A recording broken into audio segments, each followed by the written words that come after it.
Саламатсыздарбы, урматтуу студенттер, урматтуу агалар, эжелер, карындаштар. Барыңыздардын ийгиликтериңиз менен куттайбыз. Анткени сиздер ушул сабакка чейин келдиңиз, демек сиз ийгилик жараттыңыз. Анткени сиздин ийгилик жаратышыңыз бул сиздин ушуга чейин жеткениңиздин өзү ийгилик. Себебинде көп студенттер биринчи, экинчи, үчүнчү сабактарда же башка курстарда 1-2-3 күн окуйт, же ошо менен менин колуман келбейт экен деп ойлойт. Анан сиз буюрса бир топ сабактардагы кыйынчылыктарды өтүңүз, татаалдарды басып өттүңүз, өздөштүрүңүз, кыйынчылыгына карабай, ар кандай татаалдыкка карабай ушул жерге чейин келдиңиз. Демек сиз кырга жетип калдыңыз буюрса. Ал эми биз буга чейин өтүлгөн сабактарды сиздер албетте мугалим сизден өтүлгөн темалардын баардыгын сурайт. Өтүлгөн грамматиканын баардыгын ар жеринен сиздерден сурайт. Сиз ошону билишиңиз керек. Андан кийин туура эмес этиштерди ар жерден сурайт. Экинчи, үчүнчү катарларын кошуп айтып беришиңиз керек. Анан топиктериңизди күндүгө эч бириңиздер топикти айтпай калбашыңыз керек. Ар кимиңиз эки ооз болсо дагы сүйлөшүңүз керек. Болушунча аракет кылышыңыз керек. Андан кийин грамматиканы аңысыны которуңузду сөз түрүндө жазыңыз. Андан сырткары кошумча сөздөрдү көбөйтүш үчүн ошо топиктериңиз менен жаңы сөздөрдү көбөйткөнгө аракет кыла бериңиз. Ал эми биз буга чейин өтүлгөн темаларыбыз булар эсиңизде бар. I with a he sheet, анан to do, анан me, him, her деген, анан why, how, when дегендер, анан into from I live in, I go to, анан тескер формасы. Don't you work, doesn't, анан уақыт. Today, tomorrow, yesterday, before, last, next деген сияқты. Андан кийин ошондой you work, don't you, сен иштейсиң ошондой дегендер өттүк. Андан кийин to have, I have, do I have, I don't have. Бунун биринчи формуласын өттүк. Андан кийин экинчи формуласы I have I have not. He has he has not. Андан кийин must өттүк. I must I must not. Андан ушунун эле must'ын экинчи вариантын өттүк. Экинчи варианты боюнча have to. I have to деп өттүк. Биздин өткөн сабактар ушул болду. Эми ушу менен биздин to do системабыз бир сабактан башка негизги 3 to do системасы азырынча бүттү. Биз эмне кылдык? To do эсиңизде келсе, келер чагында I will work дедик, турбу? Оң жооп бергенде. Ал эми to have келгенде I will have дедик.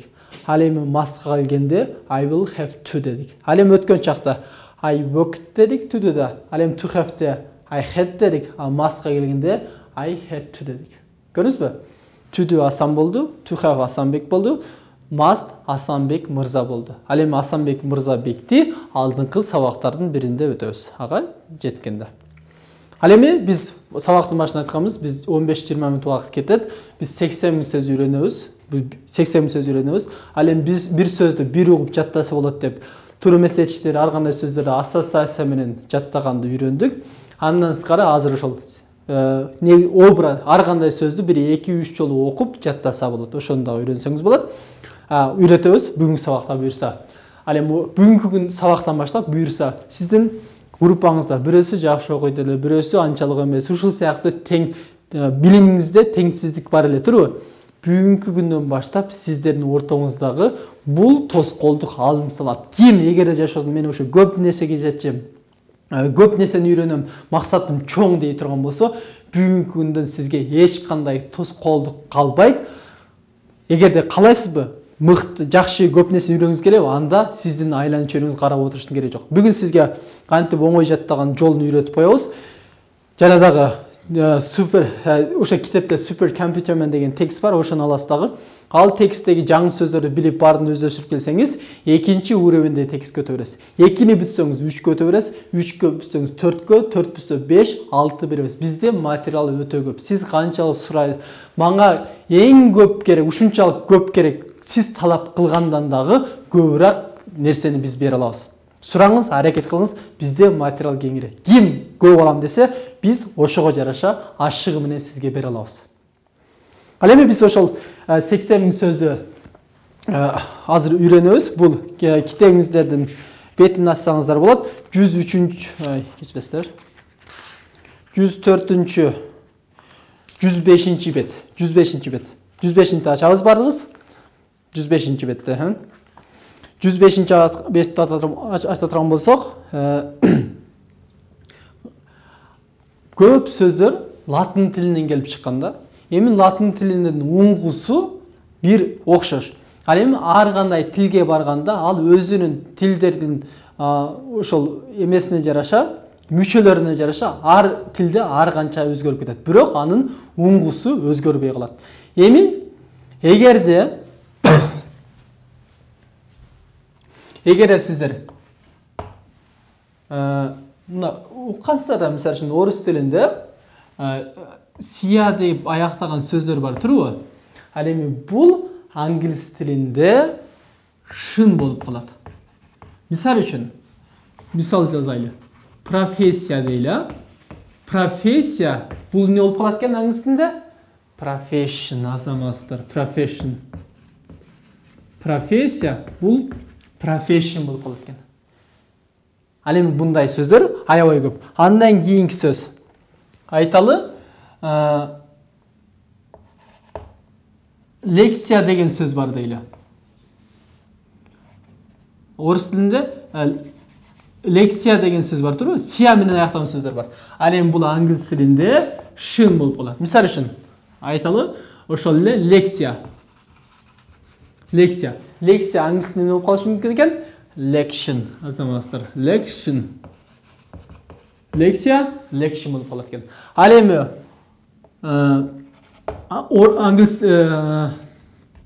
англис орыс тилинде атсия деп аяктаган сөздөр бар, турбу? Ал эми бул англис тилинде Asian болуп калат. Мисалы үчүн Asian. Улут дегенде не дейбиз? Нация дейбиз, турбу? Нация деген улут дей турган болсок, ал эми бул англис тилинде не болот экен? Nation болуп калат экен. Көрүсүзбү? Мындай 50 миңдей сөз бар. Бул жерде караңыздар. Коммуникацияга не болот экен? Communication. Профессия, profession. Фиксия, fiction. Станция, station. Транзакция, transaction.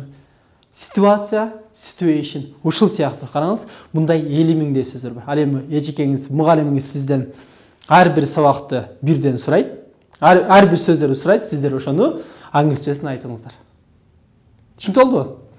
Жакшы. Ана эмесе сиздер бул аягына чыгарган болсоңуз, ар бирин котормосун мугалимиңиз сизге орусчасын айтса, сиз англисчасын айткан болсоңуз, кийинки эрежеге өтөбүз. Бул биринчи эрежеси эмне болду? Сия, атсия менен аяктаган сөздөр. Ал эми экинчи эреже. Эгерде орус тилиндеги же кыргыз тилиндеги сөз гия менен аяктап кала турган болсо, бул англис тилиндеги жиге өзгөрүп калат. Мисалы үчүн, экология кандай болот экен? Экология. Кардиология кандай болот экен? Кардиология. Ал эми аналогия, аналогия. Көрүсүзбү? Мындай 10 миңдей сөз бар. Ал эми алдыңкы мынал шынга баш ийбеген кээ бир гана сөздөр бар. Мисалы үчүн 35 гана сөз бар. Айталы, сиз коммерцияны сиз commercial дебейсиз. Полицияны pollution дебейсиз. Ал police, commerce ушундай эрежеге башып кеткен исключение сөздөр бар. 35 гана. Аны интернеттен карасаңыз бүт баары чыгат. Ал эми орус тилиндеги же кыргыз тилиндеги гия сөзү англис тилиндеги жиге өзгөрүп калат экен. Кардиология, кардиология, экология, экология, терминология, терминология болуп өзгөрүп калат экен. Ал эми орус тилиндеги а, ж, ая менен аяктаган сөздөрдү англис тилинде жок кылып айтып коесуз. Мисалы үчүн, проблеманы не деп экенсиз сиз? Проблеманы problem деп коет экенсиз. Ал эми академияны не деп коет экенсиз? Академия деп экенсиз. Агонияны агони. Атрофия, атрофи. Ушул сыяктуу сөздөр. Мугалимиңиз менен, эжекеңиз менен, мугалимиңиз менен бүт барыгын эжекеңиз сизден сурайт, ошону сиз англис тилине которуңуз. Бул 70 сөз бар. 7 миңдей сөз бар мындай. Ал эми орус тилиндеги ны, ная, ное деп аяктаган сөздөрдүн сиз алардын алып салып айтасыз. Мисалы үчүн, массивныйды массив деп коесуз. Абсолютныйды абсолют деп коесуз. Грандиозныйды грандиоз деп коесуз. Формальныйды формал деп коесуз. Нормальныйды нормал деп коесуз. Көрүсүзбү? Мындай 5000ге жакын сөздөр бар. Ал эми ушуга эрежеге баш ийбеген сөздөр бар. Мисалы үчүн, зеленый эмне болот ошондо? Зелен болуп калабы? Красный крас болуп калабы? Жоқ, андай емес. Кейбір сөздер бар, бұл ережеге түспейді. Көбінше түстер. Ана сіз өзінің красныйды red деп айтасыз. Бұға ой жүгірту менен, логикабызды иштетүү менен жооп бересиз. Түшүнүп алды. Андан кийин бешинчи эреже бул орыс тилиндеги чный, чная, чное деп аяктаган сөздөр бар, же чные. Сиз ошону к-га өзгөртүп коесуз. Англис тилиндеги к-га. Мисалы үчүн романтичныйды сиз романтик деп коесуз. Катастрофичныйды катастрофик деп коесуз. Ал эми этичныйды этик деп коесуз. Экзотичныйды экзотик деп коесуз. Ал эми бул жерде караңыз. Романтичный деген сөз бар, анан романтический деген сөз бар. Романтичный дагы, романтический дагы экөө бирдей эле романтик болуп которулат. Фантастический болса деле ал фантастик. Романтичный, романтический экөө окшош эле романтик боло берет экен. Түшүнүп алды? Андан кийинки эреже орус тилиндеги и, англис тилиндеги айга өзгөрүп калат. Мисалы үчүн аппетитти сиз appetite дейсиз. Бизонду bison дейсиз. Климатты climate дейсиз. Ушул сыяктуу мындай сөздөр 2000дей бар. Ал эми кийинки сөз 7-нчи эреже орус тилиндеги ытысы англис тилиндеги сиге өзгөрөт. Мисалы үчүн center'ды сиз center дейсиз. Ал эми концертти концерт дейсиз. Цилиндрди цилиндр дейсиз. Угулуш окшош эле болуп атат. Болгону англис орус тилинин сөзү англис тилинин орус тилин тамгасы англис тилин тамгасына өзгөрөт. Түшүнүп алды? Андан кийинки эреже орус тилиндеги г, англис тилиндеги х-га өзгөрөт. Мисалы үчүн алкоголду сиз алкохол дейсиз. Алкоголизмди алкохолизм дейсиз.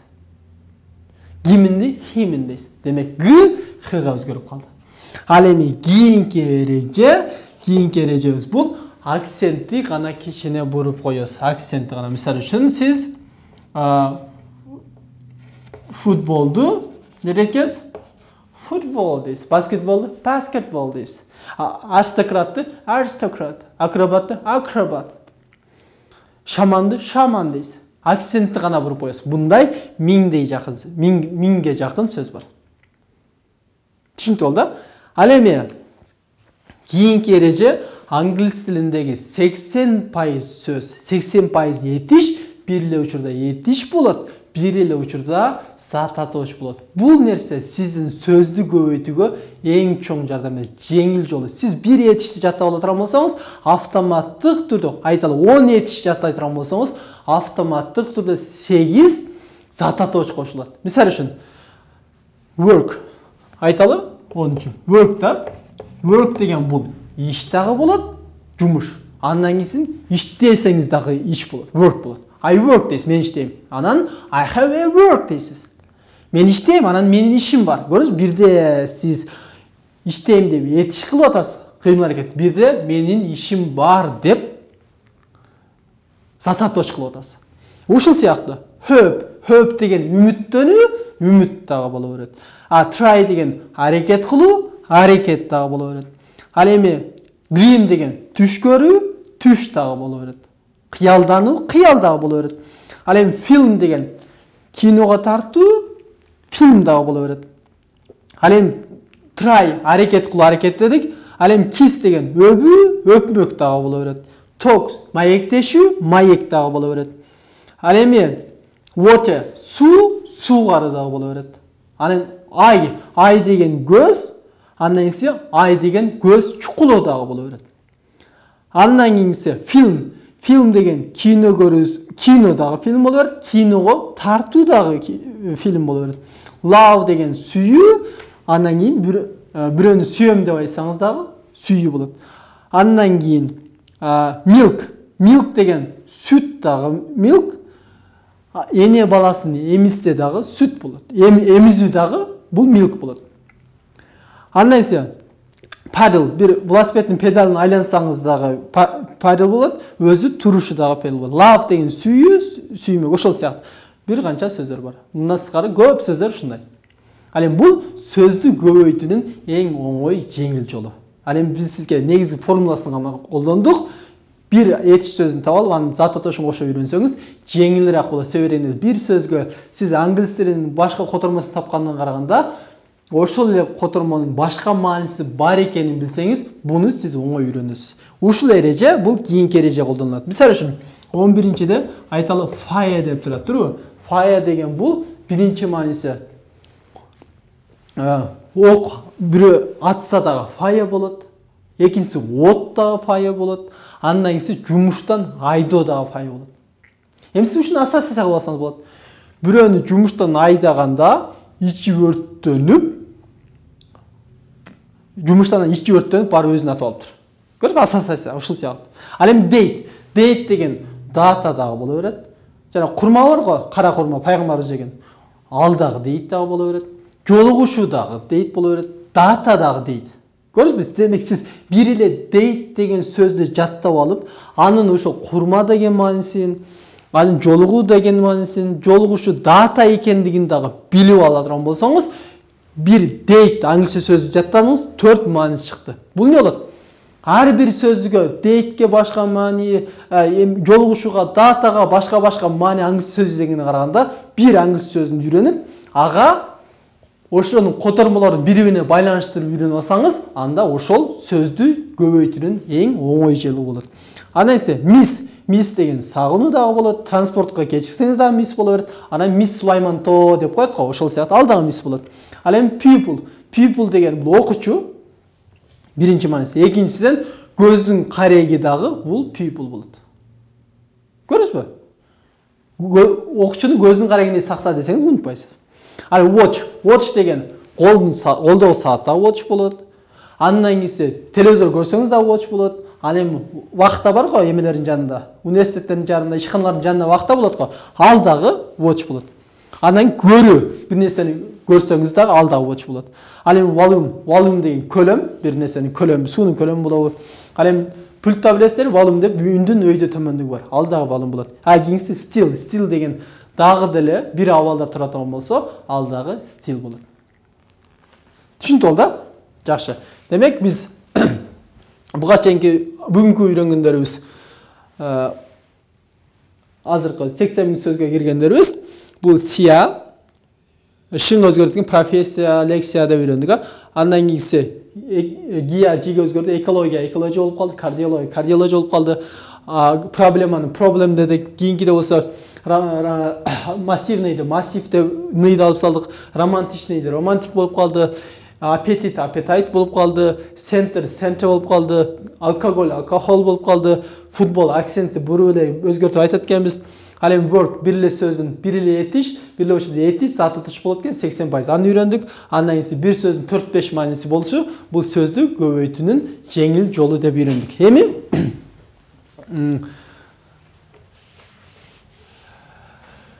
биздин буга чейинки өтүлгөн темаларыбыз ушулар болду. Ал эми биз кийинки биз айттык го бир сөздү. Бул сөздү 80 миң сөздү оңой жолун үйрөндүк дедик. Андан сырткары биз бир сөздү негизи эле маалыматты эстеп калуунун 3 жолу болот да, 3 жолу. Биринчи жолу бул кандай? Биринчи жолу бул кайталоо. Эгерде сиз бир маалыматты кечке көп кайталасаңыз, аны эстеп калсаңыз болот. Мисалы үчүн, wunderkind деген бир сөздү жаттадыңыз. Wunderkind төрөлгөндөн кийин wunderkind 1000 жолу кайталап атасыз, бирок оюңуз каякта? Лагман жеп жүрөсүз оюңузда. Ал эми бул жөн эле түшүнбөй эле кайталай бериштин кереги жок. Мектепте билесизби? 10 сөздү билсе, кайталайсыз келип туруп, ордуңуздан турганда эч нерсе жок. Асмандан карап таппайсыз, оңдо солдо жерде эч жерде жок, таппай каласыз. Анткени сиз аны түшүнбөй эле кайталай бердиңиз. Ал эми биз сөз жаттаганда бул жолду колдонбойбуз. Ал эми экинчи жолу. Экинчи жолу бул образ. Образ деген кандай? Образ деген бул бир нерсени айтса, ошол нерсени окуяны ээрчип кетүү. Ага азыр токтолобуз.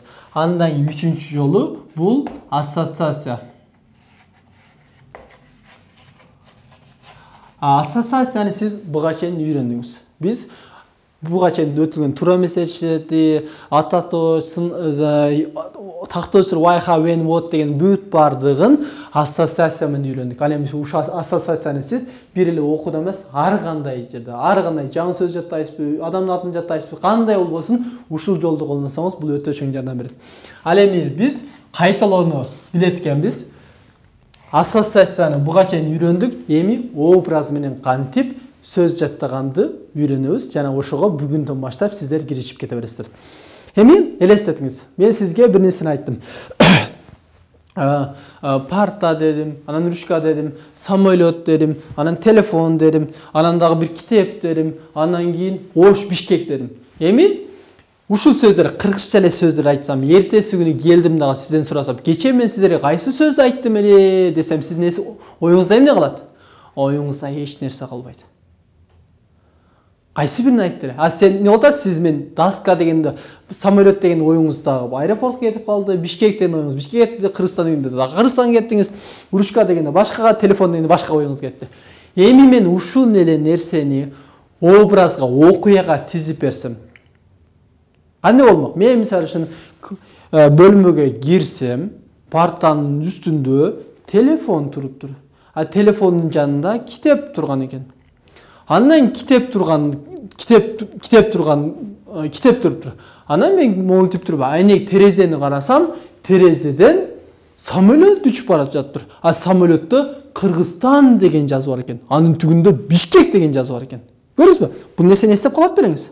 Анткени болуп атат, сиздин оюңуз окуяны ээрчип кетип атат. Жанагынтип телефон деген оюңуз телефонго кетип калган жок, Бишкек деген аяка кетип калган, чачыраган жок. Эми ушул эле нерсени элестетиңиз. Мисалы үчүн мен сиздерге бир мисал жазып берейин. Мисалы, биз образ менен кантип сөз жаттоонун жеңил жолу. Мисал келтире турабыз. Мисалы үчүн, the skinny cat was going at the dirty, dusty and narrow street, and that time the big sheepdog saw the afraid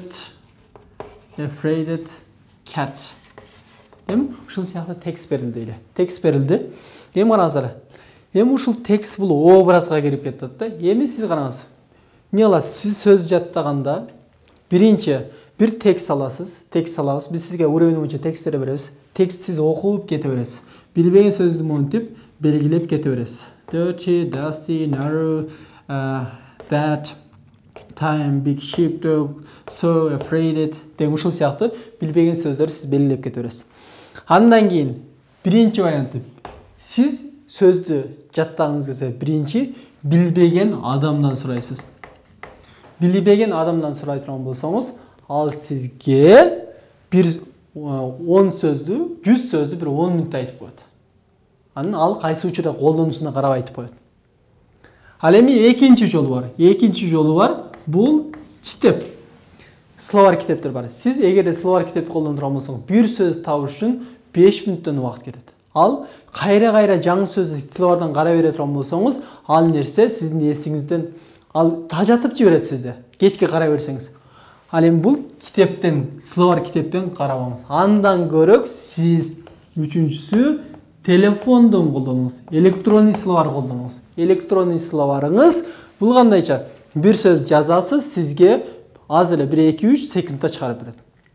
Демек сиз убакыттан өтөтсүз. Биринчи билген адамдан сураңыз, ал жок боло турган болсо, анда сиз электронный словардан караңыз. Ар бир телефонуңузга көчүрүп алсаңыз, электронный словарь. Бул сизге аябай чоң жардам берет. Демек эмне алып окуп кете береткенсиз, билбеген сөзүңүздү үстүндө белгилеп кете береткенсиз. Дагы переводчудан карап туруп, котормосун жазып кете бересиз. Мисалы үчүн, skinny арык, не деп тур? арық мышық бара жатқан. Қайда? Кир, чаң, жана тар көчөдө. Жана ошол убакытта чоң шипток овчарка көрдү. Нени? Корккон мышыкты. Не кылдык биз? Сиз бул окуяга байланыштырып үйрөнөсүз. Болгону бир жолу окудук. Эми кайталай турган болсоңуз эмне болот? Кайталай турган болсоңуз, кийин эмне экен? Арык, азаматсыз, was going. Не болаткан? Бара жаткан. Каякта? Кир, азаматсыз, dusty, чаң, азаматсыз, narrow, тар. Жакшы.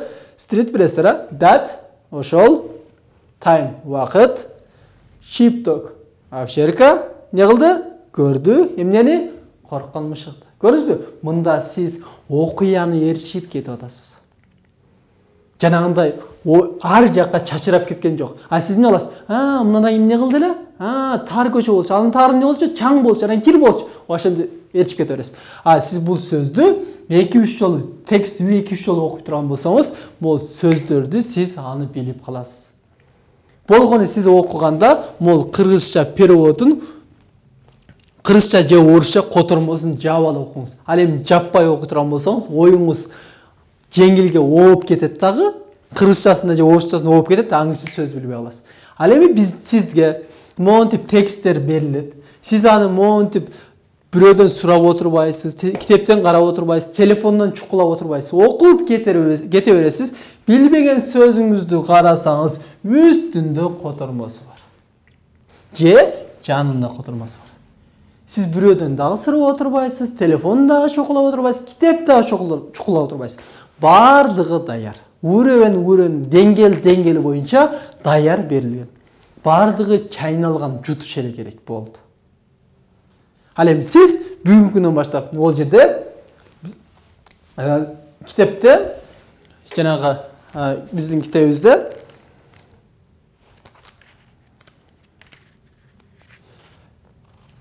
берилген.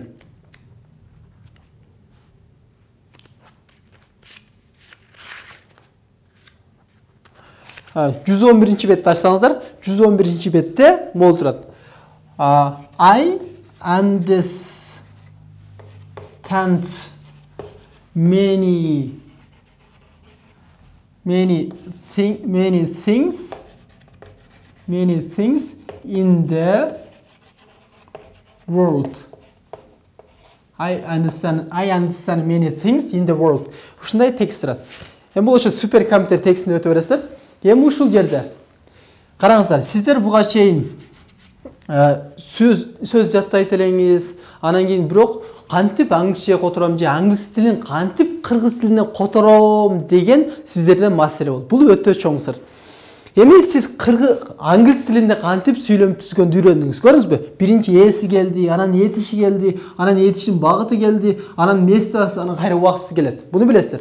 Ал эми аңгыз тилиндеги текстти кыргызчага кантип которобуз десе ойлойт көбү. Бул татаал да, кыйын да дешиң, бирок андай эмес. Не кыласыз? Сиз биринчи эсин айтасыз. Местоимение, ошону айтасыз, эсин айтасыз. Андан кийин сиз аркасынан баштап которуп келе бересиз. Караңыз, мен деп атат. Не кыласыз? Экинчи дүйнөдөгү дейсиз. Нени? Көп нерсени түшүнөм. Көрдүңүзбү?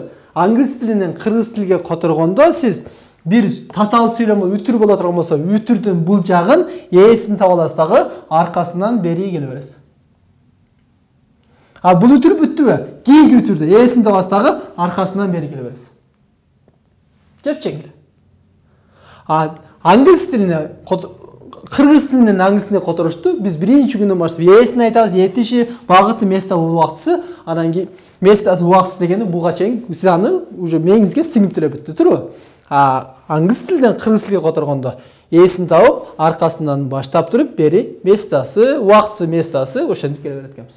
Орус тилине которуш керек боло турган болсо, эгерде орус тилинде кандай? Орус тилинде эсин мисалы үчүн я поеду, вош десеңиз деле боло берет. Вош я поеду десеңиз боло берет. Ар кандай вариантта. А бирок орус тилиндеги сөз биринчи ошол ээси, местоимение, анан глагол, анан направление глагола, а потом местосы, времясы келе турган болсо, анда прямой которосуз. Бирок андай тартипте жайгашпаган болсо, түз которуп ала турган болсоңуз, анда туура эмес болуп калат. А Google эмне алат? Сөзмө сөз түз которуп кете берет, ошон үчүн мааниси чыкпай калат.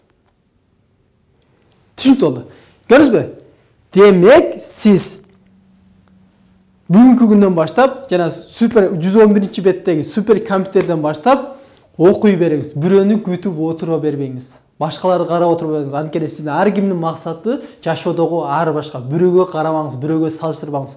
Өзүңүздүн максатыңызга карай тынымсыз умтула бериңиз. Ал эми биз бүгүнкү үйрөнгөндөрүбүз 80 000 сөздү үйрөндүк. Буну кантип өздөштүргөндү үйрөндүңүз дагы. Ал эми сөз жаттоонун 3 жолун, кайталоо, образ, ассоциация жолун үйрөндүк. Ар бирине түшүнүктөрү берилди. Ал эми образ жолун эми сиздер текст аркылуу үйрөнүп кете бересиз. Ал эми тексттин пайдасы өтө чоң. Сиз биринчиден туура окушту үйрөнөсүз. Туура жазганды үйрөнөсүз. Грамматиканын кайсыл жерде кандай кездешкенин үйрөнөсүз. Андан кийинки сиздики практикада болот. Бүт бардык нерсеси бул ошол текстте камтылган. Ал эми аны сиз үнүңүздү чыгарып окусаңыз, акцентиңиз жакшырат. Ал эми сиз күндүгө буга чейинки грамматикаларды кайталаганды унутпаңыз. Күндүгө грамматика кайталагаңыз. Туура эмес этиштерди күндүгө бышыктаңыз, жаттаңыз. Андан кийин буга чейинки 80 000 сөздөрдү кошуп ар бирин үйрөнүңүз дагы. Эртеңки күнгө сизге тапшырма.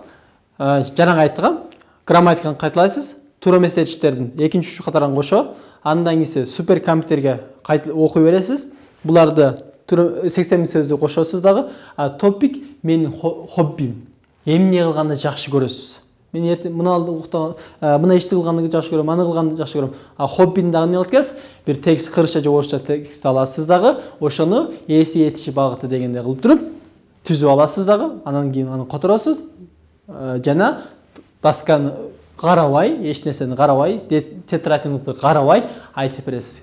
Ал эми биз эми эмне кылдык? Сиз сөздөрү кантип сөз жаттаган үйрөндүңүз. Эми сөз жаттаганы келгенде эле туура окутамбы же туура эмес окутамбы деген суроо туулат. Ал эми ушул маселени чечиш үчүн биз кийинки сабакта кантип туура окуунун эрежесин чогуу үйрөнөбүз. Ал эми ага чейин сиз азыр байкап атасызбы? Биз масты бышыкташ үчүн 80 000 сөздү кошуп атабыз. Окуунун эрежесин үйрөнүп атабыз. Ал эми ушул момент пауза сиздердин буга чейинки өткөн грамматикаңыздарды автоматизмге жеткирип алыш үчүн көбүрөөк кайталап калып кеткен болсоңуз алдыга умтулуп жетишип алыш үчүн сизге мүмкүнчүлүк берип атат. Ошол мүмкүнчүлүктү пайдаланыңыз. Ал эми кийинки сабакта көрүшкөнчө сиздерге ийгилик.